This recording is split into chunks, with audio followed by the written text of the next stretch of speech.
महाराजांच्या नावाने जी युनिव्हर्सिटी जगभरात गाजली जाते त्या नावाने तिथे काम करत असताना यशाच्या ह्या सरांचं जसं मग अशी डोळे भरून आली तसं मला प्रत्येक भाषणामध्ये थोडंसं असंच भरून येतं की या मातीनं मला काय दिलं. तर त्या युगपुरुषीच्या नावानं जी विद्यापीठ आहे त्या विद्यापीठामध्ये मला शिक्षण घेण्याची संधी मिळणं आणि त्यातनं मला काहीतरी करायची संधी मिळणं ह्याच्यासारखं भाग्य खूप पुण्य केलेल्याच माणसांना लागतं असं मला वाटतं. आणि आज इतक्या मोठ्या कार्यक्रमाला तुम्ही मला बोलवलं कारण मला खूप आवडतं की जे काही आपण कमवलेलं आहे ते तळागाळापर्यंत केलं पाहिजे. माझा जन्म कोल्हापूरचा आहे, माझं सगळं शिक्षण कोल्हापूरचं महानगरपालिकेच्या शाळेत शिकलेले आहोत. अतिशय सर्वसामान्य कुटुंबातली एक स्त्री म्हणून व्यक्ती म्हणून माझ्या करिअरची सुरुवात झाली. फक्त एवढंच होतं की प्रत्येक वर्गामध्ये पहिला नंबर मिळवणारी मी व्यक्ती म्हणून आजपर्यंत कदाचित मला इथे यायचा मान मिळाला. दुसरा नंबर असता तरीसुद्धा मला इथे येता आलं नसतं, हे सत्य आहे. पण कुणाची तरी पुण्याई तुमच्या मागे असते आणि म्हणून तुम्हाला मी असंच ठरवलं की आपलं कर्म करत राहायचं. त्यामुळे मला खास करून तुमच्या ह्या कार्यक्रमाला बोलवलं त्यासाठी मी धन्यवाद द्यायचा आहे सर तुम्हाला. बऱ्याच वेळेला असं म्हणजे लोकांना कसं झालं हे ओघानं झालं, कालचं जे झालं हे ओघानं झालं. ह्या ओघानं झालेल्या गोष्टीला आम्ही आमच्या आयुष्यामध्ये 4 वर्ष घालवलेली आहेत ते पण मी तुम्हाला सांगेन. आणि मग लोकांना आश्चर्य वाटायला लागले की मग ओघानं झालं म्हणून हे मिळालं का, तर ते तसं नाही आहे. सरांचे आमचे ऋणानुबंध खूप वर्षापासूनचे आहेत आणि माई साहेबांच्याकडे तर मी घरी 4 वेळेला येऊन आम्ही पोहे चहा खाऊन गेले. कारण अरुंधती माझी खूप चांगली मैत्रीण आहे. आम्ही दोघी एकत्र विद्यापीठामध्ये खूप वर्ष काम केलेलं. काही काळानंतर अरुंधती न्यू कॉलेजला शिफ्ट झाल्या आणि मी आमचा विषय कसा आहे सर बायोकेमिस्ट्री आणि या बायोटेक्नॉलॉजी हा सुपर स्पेशालिटीमधला विषय. थोडक्यात करोना म्हणजे काय सगळ्यांना कळालं असेल, समजला का करोना कुणाला? तर तो करोनाला जी वॅक्सिन तयार केलेली विषय आहे तो माझा विषय आहे आणि त्यामुळं तो सुपर स्पेशलायझेशनचा विषय असल्यामुळं विद्यापीठामध्येच फक्त हा विषय आहे. कारण त्या विषयाला शिकवण्यासाठी किंवा शिकण्यासाठी ज्या ज्या फॅसिलिटीज लागतात त्या कॉलेज लेवलला फारशा नसतात, त्यामुळे तो विद्यापीठात विषय आहे. मला छोटंसं माझं उदाहरण द्यावंसं वाटेल की जेव्हा तुम्ही अशा पद्धतीचे कार्यक्रम करतात खरोखर तो एक त्या मुलांच्या मनामध्ये खूप मोठा इम्पॅक्ट पडतो सर त्याला. म्हणजे तुम्हाला माहिती नाही आहे की आयुष्यामध्ये तुमच्यासाठी कोण प्रेरणा घेऊन कुठल्या वयात येईल. मी अशाच एका कार्यक्रमाला गेलेले होते आणि त्यावेळेला खूप दिग्गज सुधारीचे जे प्रतापसिंह यादव सर आहेत ते त्यावेळेला मला पारितोषिक वितरण समारंभाला माझ्या शाळेत आलेले. म्हणजे अगदी छोटी शाळा आहे त्या शाळेमध्ये आलेली. मला माहिती नव्हतं तेव्हा काय आहे की मी कुठं जाईन काय जाईन. मला असं सारखं वाटायचं की माझ्या नावापुढे डॉक्टर लागलं पाहिजे आणि ते डॉक्टर लागलं की ते पुस्तकाच्या मागं नाव येतं एवढंच. म्हणजे माझं जर तुम्ही बॅकग्राऊंड बघितलं तर खूप साध्या घरातली जिथं शिक्षणाचा फारसा लवेश नव्हता. सत्य सांगायचं झालं तर एक मराठा कुटुंबात जन्माला आल्यानंतर मुलगीला फार जास्त वेळ बाहेर शिकायसाठी नाही पाठवायचं किंवा नाही जाऊ देणार नाही आमच्यात चालत नाही असं ह्या अंडरलाईनच्या घरामध्ये मी माझं स्वतःचं बालपण काढलेलं आहे. फक्त एवढंच झालं की 10वीला खूप चांगले मार्क पडले म्हणून मग वडिलांची इच्छा नसताना मला त्यांनी अजिबातच त्यांची इच्छा नव्हती. त्यांचं सातत्यानं असं सांगायचं की तो आर्ट साईड घे आणि मी सायन्समध्ये पुस्तकं सर कविता पाठ म्हटल्यासारखी सगळी पुस्तकं पाठ म्हणायची त्यावेळेला. 5वीचं 6वीचं 7वीचं 8वीचं 9वीचं 10वीचे जेवढे ते सायन्सची पुस्तकं असायची ती तोंडपाठ होती माझी. तरीसुद्धा वडिलांना असं कधी वाटलं नव्हतं की आपण तिला सायन्स साईडला घालावं. त्यांचं असंच आहे की बाळ आपण काही फार मोठे नाहू आहे उद्या इकडं तिकडं काय झालं तर मी नाही ते सहन करू शकेल, त्यापेक्षा तू आपलं जेवढं जमतंय तेवढंच करा. पण असंच काहीतरी झाला योग. मी नंतर बोलीन तुम्हाला. आणि मग मी सायन्स साईडला ॲडमिशन घेतलं. त्याच्यानंतर मग 12वी नंतर सुद्धा मला मेडिसिन करायचं होतं. त्याही वेळेला हाच एक विषय झाला की हॉस्टेलवर राहून नाही शिकू शकत आपण. मग त्यावेळेला मग मी BSc केलं. त्याच्यानंतर मात्र थोडंसं असं झालं की जे न्यू कॉलेजचे आमचे सर होते दोघे तिघे मुटकेकर सर होते किंवा आपले बाकीचे बजागा सर केमिस्ट्रीचे सर होते ते खूप चांगले होते. त्यांना माहिती होतं की ही मुलगी काहीतरी हुशार आहे आणि हिची लायटिंग एका वेगळ्या सब्जेक्टमध्ये आहे बायोकेमिस्ट्रीमध्ये आहे. तर त्यांनी मला त्यावेळेला खूप छान गाईड केलं. म्हणजे माझ्या आयुष्याचं टर्निंग पॉईंट म्हणेन मी की एखाद्या विद्यार्थ्याला ओळखून त्याच्यातली कला काय आहे किंवा तो काय जाऊन पुढं करू शकतो हे त्या त्या तिथे कळतं तुम्हाला. म्हणून तुम्ही आता म्हटलात ना की छोट्या छोट्या गोष्टींच्या ह्या स्पर्धा असतात त्या पाहिजेत, कारण त्यावेळेला तुम्हाला कळतं की आपल्याला नक्की कुठल्या डायरेक्शनला जायचं आहे. आईवडिलांना सुद्धा ही माहिती नसते, हे गुरुच करू शकतो. ते तसं झालं. आणि मग मला त्या सरांनी मग त्यावेळेला प्रवृत्त केलं की अगं तुझं एवढं सगळं चांगलं आहे तर तू केमिस्ट्रीला न जाता बायोकेमिस्ट्रीला का जात नाही. आणि तुम्हाला मला सांगायला आवडेल sir, national merit scholarship holder की जिला ऑर्गॅनिक केमिस्ट्रीमध्ये कुठेही मिळालं असतं, कुठेही जॉब मिळाला असता, सगळं काही झालं असतं, मी ती ब्रँच सोडून मी बायोकेमिस्ट्री चूज केली. त्यावेळेला मला अक्षरशः लोकांनी फक्त वेड्यात काढलेलं होतं की केमिस्ट्रीसारखी एवढी ॲडव्हान्स आणि दिग्गज ब्रँच सोडून काय म्हणून मी बायोकेमिस्ट्री घेते. त्यावेळेला बायोकेमिस्ट्री आम्ही आमच्या वर्गात 9 जण फक्त होतो. म्हणजे तो सब्जेक्ट जगाला अजिबातच माहिती नव्हता. जस्ट तो सब्जेक्ट विद्यापीठामध्ये सुरू झालेला होता आणि मला त्या सब्जेक्टची आवड होती म्हणून मी त्याच्यामध्ये करिअर केलं. पण दुसरा असा पॉईंट झाला की त्या सब्जेक्टमध्ये PhD करायला मला वेळ लागली. त्या सब्जेक्टमध्ये विद्यापीठामध्ये नोकरी करण्यासाठी तब्बल 14 वर्षाच्या मला म्हणतात तपपेक्षा जास्त वर्ष मला त्याच्यामध्ये त्या विषयामध्ये काढायला लागायची. तो माझ्या दृष्टीनं प्रचंड मानसिक खच्चीकरणाचा पिरियड होता की अरे माझ्याबरोबरचे केमिस्ट्री झालेले कुठं लेक्चरर म्हणून लागले, हे झाले, MPSC केलं, UPSC केलं. मी UPSCची पण परीक्षा IAS प्रिलिम पास आहे सर. पण म्हणतात ना की केमिस्ट्री माझं चांगलं असल्यामुळे ते मी प्रिलिम पास आहे. त्यावेळेलाही हाच विषय आला की बाळ मी तुझ्यासाठी याच्या पुढे काही करू शकत नाही वडील. मग ठीक आहे, मी म्हटलं की ठीक आहे MSc करते. असा हा माझा 14 वर्षाचा मला वनवास वाटत नाही आता, खरंच मला म्हणते. आणि जेव्हा जेव्हा असं वाटायचं की आपणच का, आपल्यालाच का हे की एवढं सगळं असून इथे कदा मुलगा असता तर कुठल्या कुठे गेला असता. मग मी स्त्री म्हणून जन्माला आल्यानंतर मी का प्रत्येक गोष्टीला माझ्या आयुष्याचं काय करायचं हे दुसऱ्यांनी का ठेवायचं. सातत्याने मला हा प्रश्न की कारण मग ह्या सगळ्या पिरियडमध्ये 2 मुलांची मी आई झाले, त्यांची जबाबदारी आहे. मग ते बरोबर 6ला म्हणजे मग तुम्हाला घरी यायला पाहिजे का, माझी मुलं जेवलीत का, हे सगळ्याच गोष्टी ओघांना त्याबरोबरीने येतात. आणि ते स्त्रीच जास्त करून समजू शकते की हे दोन्ही पॅरलली करत असताना तिच्या आयुष्याचे काय होत असतात हे कुठल्याही स्त्रीला, म्हणजे मुलं लहान असताना तरी. पण मी एकच ठरवलं की काहीतरी माझ्या ह्याच्या मागचं प्रबोधन प्रयोजन असेल की ह्या करवीर नगरीमध्ये सगळे जेवढे येतात तेवढे सगळे देवीच्या पायाशी नतमस्तक व्हायला येतात. मग ते पुरुष असो किंवा स्त्री असो, तीही तिथे आहे. आणि तिथून गेटमधून आत येत असताना छत्रपती ताराराणी साहेबांच्या पुतळ्याला नमन करून येतात. मला ह्या दोघींच्या मध्ये राहून काम करायचं होतं. म्हटलं ह्या पण स्त्रियाच आहेत, यांनाही जगमान्यता आहे, आपल्यालाही कधीतरी मिळते.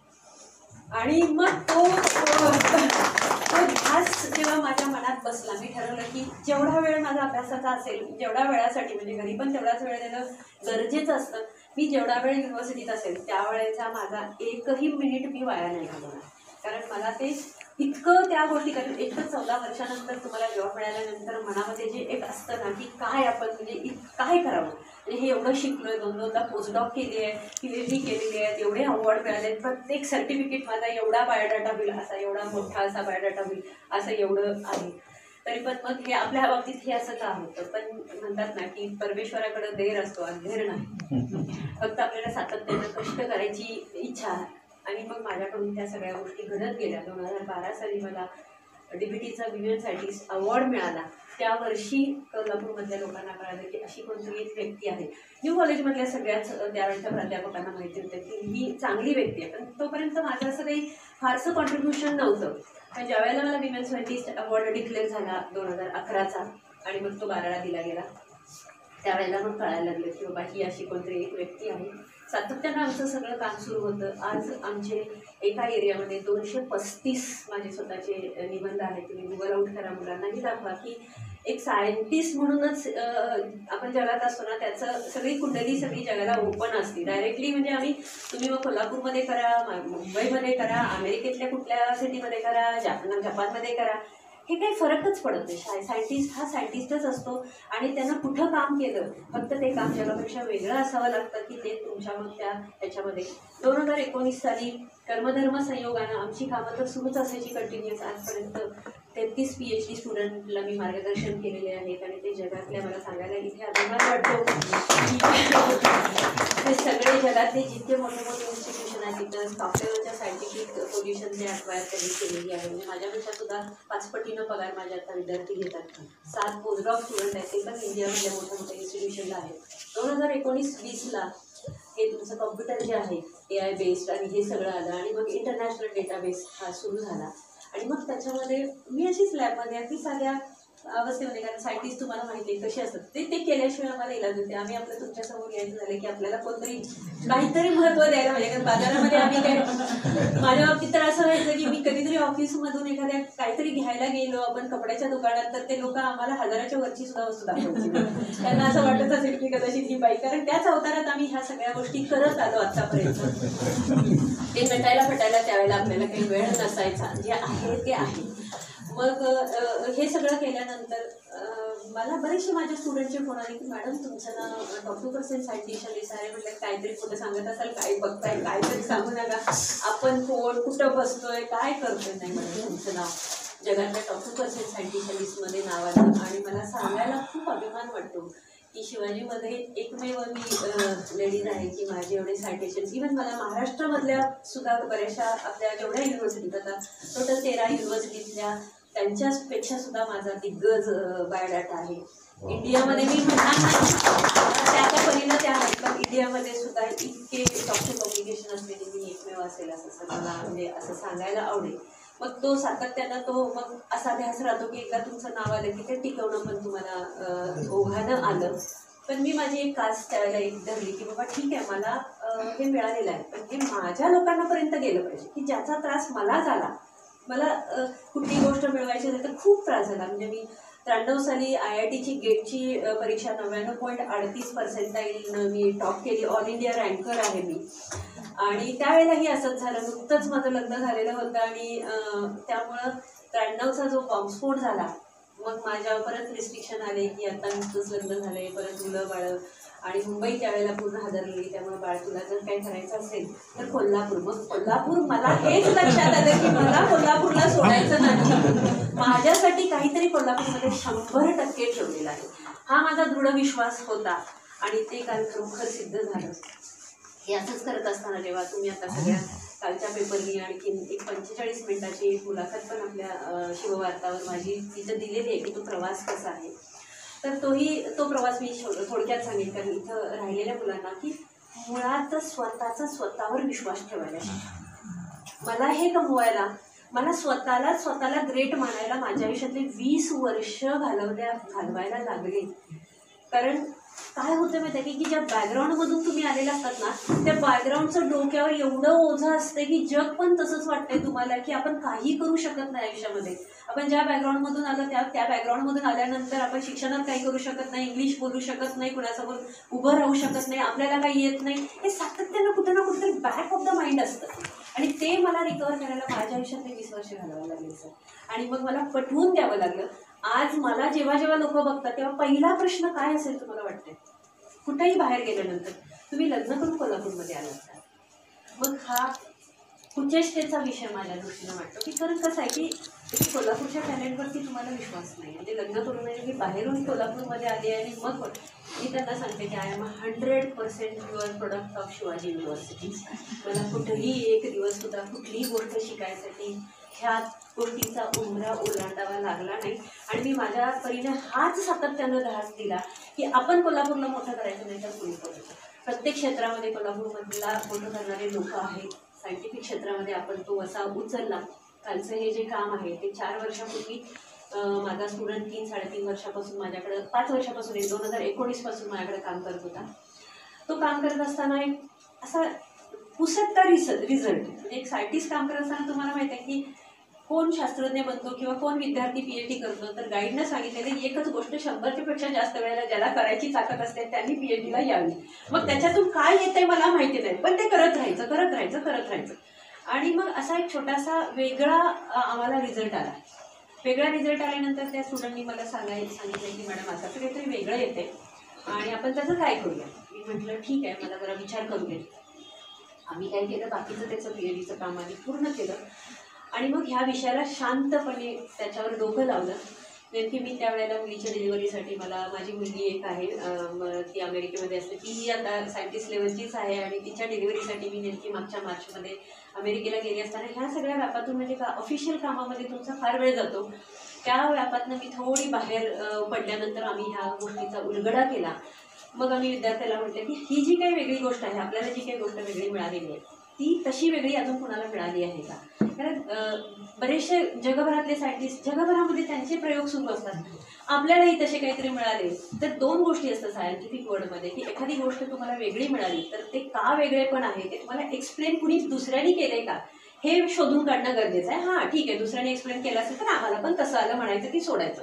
आम्ही खूप जेव्हा रेफरन्सेस केले, पुस्तकं वाचली, दिग्गज सायंटिस्टच्या जेव्हा रिसर्च पेपर वाचले त्यावेळेला आमच्या लक्षात आले की आपल्याला जे रिझल्ट मिळालेले आहेत ते कुणीच एक्सप्लेन करू शकत नाही. मग मात्र आम्ही ठरवलं की ठीक आहे, आपल्याला आपण छोटं मानायचं नाही, ठीक आहे, आपल्याला जे रिझल्ट एक्सप्लेन केलेले आहेत ते आपणच एक्सप्लेन करायचे. मग आमचा उलटा प्रवास सुरू झाला की हे रिझल्ट एक्सप्लेन करायसाठी मग त्याला लागणारे सायंटिफिक प्रूफ्स, हायपोथेसिस, त्याचं प्रूव्हिंग कसं करायचं, ते काम कुठं करायचं. आणि मला सगळ्यांना सांगायला आनंद वाटतो की हे जे हायपोथेसिस आम्ही केलं त्यासाठी लागणारं इन्स्ट्रुमेंटेशन फॅसिलिटी आहे ते शिवाजी विद्यापीठातील आमच्या प्रिमायसेसमध्ये माझ्या डिपार्टमेंटमध्ये वापरून केलेली आहे. म्हणजे जर तो तुम्ही माझा पेपर आज ऑनलाईन पेपर आहे डॉक्टर ज्योती जाधव, तुम्ही प्रोफेसर ज्योती जाधव किंवा डॉक्टर ज्योती जाधव दाखवा, गुगल स्कॉलरला पहिल्यांदा माझं नाव येतं, त्याच्यावर क्लिक करा, त्याच्यावरती इयर म्हणून दिलेलं आहे, त्याच्यावर क्लिक केलं की 2024-25चा आत्ताचा पेपर जस्ट आता ऑनलाईन अपलोड झालेला आहे, कारण तो ओपन ॲक्सेस आहे, तो जगासाठी फ्री ऑफ कॉस्ट अवेलेबल आहे. तर हा प्रवास असा आमचा सुरू झाला. त्याच्यानंतर मग आम्ही एक वेगळं हायपोथेसिस मांडलं की आपले रिझल्ट आहेत ते जगाचा कुठला म्हणजे असं नाही आहे की ते दुसऱ्या कोणीतरी एक्सप्लेन करावे, आपण का नाही. मग आम्ही त्याच्यासाठी सगळे फुलप्रूफ कन्सेप्टने हायपोथेसिस घेऊन त्याचे रिझल्ट घेऊन ते उतरलो. त्याच्यानंतर परत एकदा लक्षात आलं की आत्ताचे जे बरेचसे कायनेटिक्समधले जे इक्वेशन्स आहेत की जे मोठमोठ्या शास्त्रज्ञांनी ते इक्वेशन्स मांडलेले आहेत त्याच्यामध्ये पण लूप होल्स आहेत आणि तेही आम्हाला कळालं की हे फुलप्रूफ नाही आहे. मग माझा जो विद्यार्थी आहे, माझं जसं बायोलॉजी, केमिस्ट्री माझं स्वतःचं खूप चांगलं आहे किंवा कॉम्प्युटेशनल पण थोडंफार चांगलं आहे, तसं त्याचं मॅथमॅटिक्स आणि बाकीच्या सगळ्या गोष्टी थोड्याशा कॉम्प्युटेशनल रिलेटेड असल्यामुळं मग ती म्हणतात ना की गुरु शिष्याची जोडी. आणि त्या पेपरमध्ये अशा प्रकारच्या पेपरमध्ये जर काम करताना बाहेरच्या देशांमध्ये 8-8, 10-10 सायंटिस्टची जोडी लागतात. मला सांगायला खरोखर अभिमान वाटतो की स्त्री म्हणून आम्हाला फक्त हे का घडलं तर आमच्या दोघांचा एकमेकावर असलेला विश्वास. तोही मुलगा कोल्हापूरचाच आहे, सर्वसामान्य कुटुंबातला, अगदी सर्वसामान्य कुटुंबातला मुलगा आहे आणि म्हणूनच हे की बाबा आपण काहीतरी करू शकतो. त्यामुळे आपल्या मुलाला मला किंवा आपल्या मुलीला आपण एक गोष्ट सांगणं गरजेचं असतं की लाईफमध्ये फक्त आपल्याला काम करत राहायचं आहे, काही ना काहीतरी त्यातून येतं आणि ते आपण करू शकतो. हा कॉन्फिडन्स जेव्हा तुम्ही कुणालाही द्याल तेव्हा जगामध्ये कुठलीच गोष्ट अवघड नाही. तेव्हा हे आम्ही काम करत होतो, जवळपास आम्हाला 2.5 ते 3.5 वर्षाचं काम पूर्ण करायला लागलं. ठीक आहे, आपण एखादी गोष्ट काम करतो, सायंटिफिक मोडमध्ये एक दुसरं असतं की तुम्ही काम केलं म्हणजे ते बरोबरच आहे नसतं, कारण त्याच्यासाठी त्याच्या आधी त्यांनी कुणी केलेलं नसतं. तर ते आम्हाला एका वेगळ्या जर्नलला पाठवणं हा एक मोठा प्रवास असतो आमचा. आणि हा प्रवास आमचा तब्बल 10 महिन्यांचा प्रवास आहे. माझ्या ऑफिसमध्ये हा प्रवासाची सगळी एक कागद मी मुद्दाम फाईल करून ठेवलेली आहे, कारण आमच्यासाठी हा प्रवास हा अतिशय अवघड होता. अतिशय, आता खूप सोपं वाटतं. म्हणजे मला ह्यामध्ये एक सांगायचं वाटेल की माझ्याबरोबर टिफिन खायला बसणाऱ्या माझ्या विद्यार्थिनी, आम्ही त्यांना सुद्धा माझ्या शेजारी बसत होते, तर हे आमचं काही चाललेलं माहिती नाही की ना माझ्या घरात माझ्या मिस्टरांना माहिती नाही. ही सगळी न्यूज होती, ही सगळीच्या सगळी न्यूज आदल्या दिवशी अख्ख्या जगाला कळाली. पण माझी एक इच्छा होती की ती शुक्रवारीच घरी कळायला पाहिजे, कारण मी देवीला फार मानते आणि 24 तारीख माझ्यासाठी लकी असल्यामुळे मी त्यांच्यापासून ती हाईड केली आणि घरात 24च तारखेला ती न्यूज आणि सगळी शेअर केली. तोपर्यंत घर सोडून सगळ्यांना माहिती होतं. तर मग इतकी ती सिक्रेसी मला पाळायला लागली आणि मग ती न्यूज आमची सगळे आल्यानंतर त्या मुलींनाही कळलं नाही की अरेच्या आपल्या अलीकडं पलीकडे हे असं काहीतरी होत होतं. म्हणजे सगळ्यांना शॉक बसला की अरेच्या अशा पण गोष्टी कोल्हापूरमध्ये होतात का. आणि मग ते सगळं मी जेव्हा आपल्या वरच्या अधिकाऱ्यांना सगळ्यांना सांगितल्यानंतर कुलगुरू VC यांनी खूप आम्हाला, कारण कसं आहे की आपल्याला माझ्या आयुष्यामध्ये मला ओघाला सगळ्याच गोष्टी मिळत गेल्या, पण त्या विद्यार्थ्याला प्रोत्साहन देणं महत्त्वाचं आहे. कारण तो एखादा विद्यार्थी घडतो, त्याच्यामागे 1000 असे विद्यार्थी शिवाजी विद्यापीठामध्ये घडतील की मीही हे करू शकतो. त्याला प्रोत्साहन देण्यासाठी मग आम्ही ह्या सगळ्या गोष्टी केल्या. हे सगळं नुसतंच पेपर बाहेर न काढता त्याची मुलाखत ही आता 43 मिनिटाची टोटल, पण आम्ही अभ्यास केला त्याच्यासाठी की मराठीमध्ये कसं एक्सप्लेन करायचं. आणि मी ते प्रयत्न केला की सर्वसामान्य लोकांना ती गोष्ट कशी करायची. तर कदाचित हे इतकं मोठं आहे की हे कोल्हापूरसाठीच नाही किंवा आमच्या दोघांच्यासाठीच नाही, तर कोल्हापूरसाठी नाही, शिवाजी विद्यापीठासाठी नाही, भारतासाठी एक घोषणावह आहे. कारण आजपर्यंत आपल्या विद्यार्थ्यांनी, आपल्या मुलांनी सगळे इंग्लिश, स्पॅनिश, जर्मन अशा सायंटिस्टची नावाच्या थेअरी आणि इक्वेशन्स ऐकलेले आहेत. फार क्वचित आपल्या इंडियन सायंटिस्टच्या थेअरीज आणि इक्वेशन्स आहेत. आणि हे जे बायोचार आमच्यापासून आम्ही बनवलेला आहे तो आपल्याकडे ॲग्रिकल्चरल जे वेस्ट आहे त्याच्यापासून हा बायोचार बनवला जातो. आणि ह्या पद्धतीचं काम गेले 5 वर्ष जगामध्ये सुरू आहे. आम्ही पण त्या एरियामध्ये गेले 5 वर्षापासून काम करतोय. हा जो बायोचार बनला जातो तो सगळ्या प्रकारच्या प्रदूषणांसाठी उपयोगी आहे. इव्हन कॉस्मॅटिक्समध्ये उपयोगी पडेल. फ्युचरमध्ये जाऊन त्याचे काय उपयोग होतील हे सांगताच येणार नाही, इतकं हे वास्ट फील्ड आहे. अजून लॅब लेवलला आहे. टेक्नॉलॉजीला 1-2-3 वर्षामध्ये म्हणजे जगभरातले सायंटिस्टसुद्धा त्या बनवलेल्या बायोचारचा कसा उपयोग करता येईल असे छोट्या प्रकारचे, जसं आपण माहिती आहे की आपण मोठं काय करायचं झालं तर छोटं करून बघतो, तशा लेवलला हे आता संशोधन आहे. आणि अशा बेस्ट लेवलला संशोधन करण्याचा माझ्या आयुष्यात मला जो हे मिळाला म्हणजे काय म्हणू, एक संधी मिळाली. मला वाटते महालक्ष्मीची पाठीवर थाप माझ्या असल्याशिवाय मला शक्यच नाही. मला म्हणजे इतक्यांदा तो अनुभव येतो की बाळ तुला इथंच कुठल्या तरी वेगळ्या कारणासाठी ठेवले आणि तू खचून जाऊ नको. मी खूपदा असं होतं, कारण आपल्याला जे आयुष्यामध्ये आपण अपेक्षा केलेलं असतं त्यातल्या आपल्याला काही गोष्टी तुम्ही म्हणालात तसं कदाचित स्त्री म्हणून मिळत नाही किंवा कदाचित तुम्ही युनिव्हर्सिटी ज्या बॅकग्राऊंडला तुम्ही राहतात त्याच्यामुळे मिळत नाही. मग कुठंतरी असं बॅकफुटला आपण येतो. पण आज मला एक अभिमानानं सांगायची वेळ आहे की कुठंही तुम्ही काम करणार, मग तो कोल्हापूरमध्ये असू काय, तुम्ही फक्त एक जिद्दड बाळगा, तुम्हाला यश हे 100% आहे. शेवटचा मुद्दा मला सांगायला आवडेल, हे सगळं आम्ही केलं. हा जेव्हा पेपर आम्ही तिकडे पाठवला तेव्हा जगामधल्या दिग्गज रिव्ह्यूअरकडे तो गेला. कारण स्प्रिंजर नेचर हे जगातलं फार मोठं पब्लिकेशन हाऊस आहे. जसं तुमच्या पुस्तकाचं प्रकाशनचे ते प्रकाशक असतात तसं सायंटिफिक वर्ल्डमध्ये स्प्रिंजर नेचर हे 1 नंबरला समजलं जातं. आणि त्यांच्याकडे पेपर गेला तर त्यांनी तो म्हणजे चालून थोपवून म्हणतात ना की ते एखाद्या सोन्याला पैलू पाडायचे झाले तर ते त्याला सगळं सहन करावं लागतं. त्या सगळ्या जर्नीमधून आम्ही पास झालो. आणि शेवटचं एक वाक्य त्यांचं होतं की तुमच्यासारख्या रिसर्चरनी आमच्या जर्नलमध्ये हे पेपरमध्ये जर्नल पब्लिश करून आमच्या जर्नलची उंची वाढवलेली आहे. आपण ह्याच पृथ्वी तलावावर आहोत का अशा आम्ही असं आम्ही निशब्द होतो. कारण ही गोष्ट फक्त माझा स्टुडंट, मी आणि ते जे फॉरेनचे लोक होते ह्यांनाच माहिती होती. इंडियामध्ये नाही, शेजारी नाही, कुणाला अलीकडच्या पलीकडच्या घरातल्यांना कुणालाही हे माहिती नव्हतं. कारण आपण एखादा सिद्धांत मांडतोय तो सिद्धांत पुरेपूर चुकीचाही होऊ शकतो आणि बरोबरही असू शकतो. तो जोपर्यंत शिक्कामोर्तब होत नाही. मी त्या विद्यार्थ्याला एवढंच म्हटलं की बाळ, आपणच आपल्या कर्तृत्वाची मोजमाप नाही करूया. आपण हे ठरवायचं की आपल्याला कुणीतरी प्रश्न विचारते, आपल्याला कोणतरी चुकीचं आहे म्हणते, त्यामुळे आम्ही हा धाडशी निर्णय घेतला. नाहीतर मला खूपदा असं आपल्याला माझ्या स्वतःच्या मनात असायचं की आपण हे करतो लोक आपल्याला हसतील. तर ह्या वेळेला मात्र ती इच्छा मला झाली नाही. मी म्हटलं नाही, आपण पाठवायचं. ते आपल्याला विचारत आहेत आणि आम्ही त्या सगळ्या त्यांच्या सत्वपरीक्षा म्हणतात. एखादा पेपर जर तुम्ही चांगल्या जर्नलला पाठवायचा तर ती शास्त्रज्ञाच्या आयुष्यातली खरोखर सत्वपरीक्षा असती. ही आम्ही प्रत्येक वेळेला जाणवतो. पण ह्या पद्धतीच्या जर्नलला पेपर पाठवायचा म्हणजे अतिशय कठीण परीक्षा होती आमच्यासाठी. आणि मला खूप अभिमानाची गोष्ट वाटते की त्या दोघांनी आम्ही हे हँडल केले. आणि शिवाजी विद्यापीठाचा म्हणजे जे प्रिमायसेसमध्ये त्याचा आम्हाला उंबरठा सुद्धा ओढून जायचे नाही. म्हणजे ह्या युगपुरुषाचा आमच्या मागं किती मोठा वरद हस्त आहे हे काल परवा आम्हाला जाणवलं की ही गोष्ट आमच्या टेस्टिंगमध्ये होती सर. आणि 5 वर्षापासून आमचे हे प्रयत्न, कधीही त्या प्रयत्नाला अपयश आलं नाही. सगळ्यात शेवटचा मुद्दा मी तुम्हाला सांगते की हे जेव्हा पब्लिकेशन्स होत असतात तर तुम्ही एवढे मोठे प्रकाशन करत असताना तुम्हाला माहिती आहे की त्याची कॉस्ट काय असते.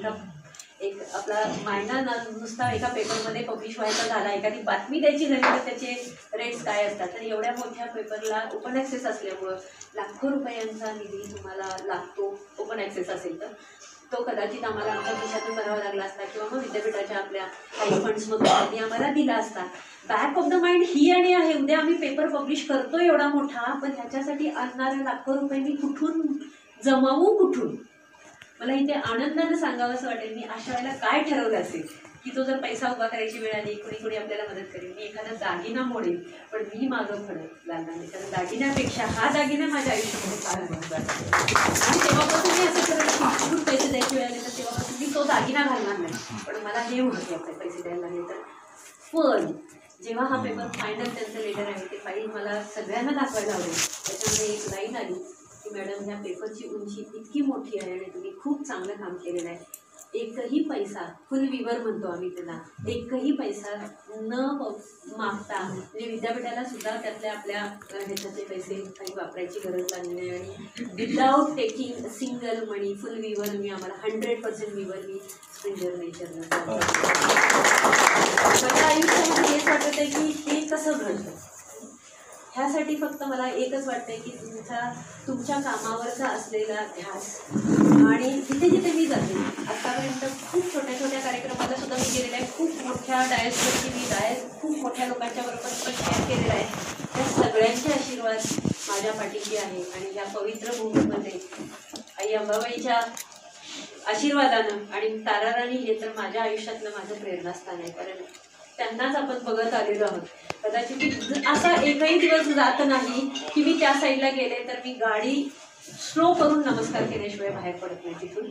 आणि असा एकही दिवस जात नाही की मला ऑफिसमध्ये चढत असताना की माझ्या दरवाजाच्या चौकटीला नमन केल्याशिवाय मी जात नाही, कारण तिथे काम करायला मिळायचं हे फार मोठं भाग्य लागतं आणि ते भाग्यच मला एवढ्या भाग्याला घेऊन गेलं. आणि आज मला लिटरली तुम्हाला मी सांगते की काल तो कार्यक्रम होताना तुमचा मला एक इन्व्हिटेशन होतं की मॅडम तुम्ही यावं, माझा असा जीव चडफडत होता की अरे मला जाता आलं नाही, कारण या सगळ्या गोष्टी घडल्यामुळं सगळ्या पत्रकारांनी हे सगळेच येणार होते भेटायला, मग आपल्याला थोडा वेळ त्यांनाही द्यावा लागतो असं झालं.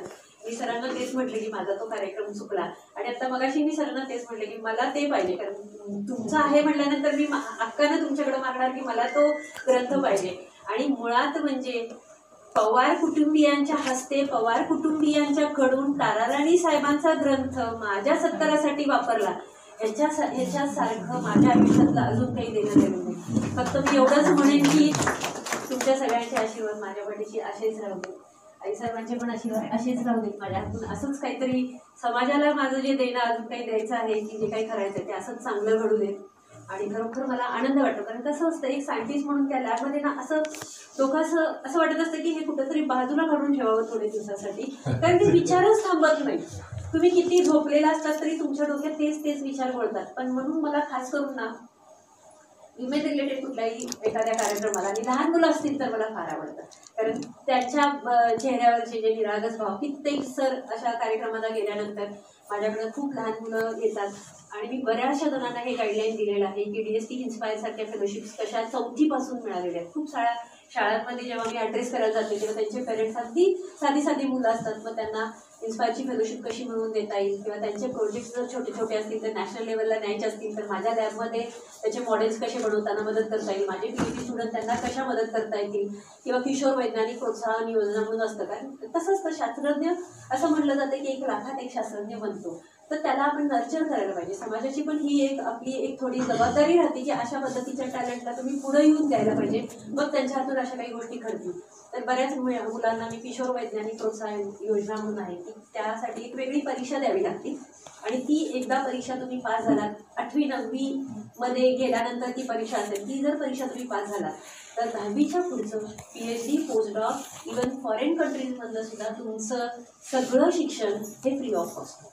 तर त्या परीक्षांना पण मी बऱ्याच मुलांना सांगते की तुमच्या आईवडिलांना की ते वेबसाईट्स आहेत त्याच्यात कसा अभ्यास करायचा, ते शाळांमधून त्याचा अवेअरनेस थोडा कमी आहे पण तिथे जिथे जाईल तसं मी. आणि मी एक सांगते की मीही तुमच्यासाठी फार सर्वसामान्य कुटुंबातली व्यक्ती आहे, मी जर इथंपर्यंत जाऊ शकते तर तुम्हाला फक्त काय आयुष्याची जी कसरत असती त्या वयातली ती कसरत पार करायची तुमच्या स्वतःच्या ताकद पाहिजे. तुम्हाला कुणीही ती ताकद देणार नाही. तुमच्या पंखातलं बळ ज्या दिवशी त्या दिवशी म्हणजे असं आहे की आई आणि प्रोफेशन ह्या 2 गोष्टी इतक्या परफेक्टली मॅच करून ठेवलेल्या आहेत ना देवानं, त्या बिचारीला कळतच नाही की मी कुणाला महत्त्व देऊ, इकडे जाऊ का तिकडे जाऊ. आणि त्यामुळं मग बऱ्याचशा मुली हायर एज्युकेशनमध्ये किंवा पुढच्या ह्या इथं येत नाही. तर जेव्हा मी जिथे जाईल तेव्हा मी अगदी कमीतल्या म्हणजे असं काही नाही आहे की खूप शिकलेल्याच बायका फार पुढे जातात. मी खरोखर नतमस्तक आहे. असंही आहे की मी माझा सब्जेक्ट बायोकेमिस्ट्री असल्यामुळे जवळपास 50पेक्षा जास्त विमेन रिलेटेड हेल्थ न्यूट्रिशनवरती सुद्धा खूप दिग्गज, कारण माझा जेवढा अभ्यास आहे तो समाजापर्यंत पोहोचलं पाहिजे. आपली संस्कृती कशी मेंटेन केली पाहिजे. खूप माझे लेक्चर्स होतात, तर मी त्यांना तेच सांगते, ज्या क्षेत्रामध्ये तुमचं डोकं चालतं त्या क्षेत्रामध्ये काहीतरी करायचं ठेवा. असं नाही की शिकलेल्याच मुली फार पुढे जातात, काहीही करा पण करा, आणि ते सगळंच तितकंच श्रेष्ठ आहे हे तुम्ही स्वतःला आधी समजा. समाजानं मानायचं नाही मानायचं राहू दे, जे करताय ते तुमच्यासाठी आणि इतरांसाठी सुद्धा श्रेष्ठ आहे. हे जेव्हा तुम्ही स्वतःला मानायला शिकाल तेव्हा ऑटोमॅटिक सगळ्यांना मानायची इच्छा असेल. एवढंच सांगून मी आज मला थोडक्यात का होईना मला संधी दिली बोलायची, कारण एक्सप्रेशन आम्हाला माहिती आहे, आम्ही युनिव्हर्सिटी टीचर असल्यामुळे तब्बल 3-3 तास लेक्चर द्यायची सवय आहे. तर मी हे थांबवते आणि इथून पुढे मी एवढंच म्हणेल की तुमच्या मुलांच्यासाठी मुलींच्यासाठी कुठल्याही पद्धतीची अकॅडमिक तुम्हाला काही गरज लागली तर माझा नंबर सरांच्याकडे आहे आणि माझं दार सकाळपासून संध्याकाळपर्यंत आपल्यासाठी उघडं राहील. परत एकदा आपले सगळ्यांचे शुभाशीर्वाद असेच माझ्या पाठीशी राहो. जय मा.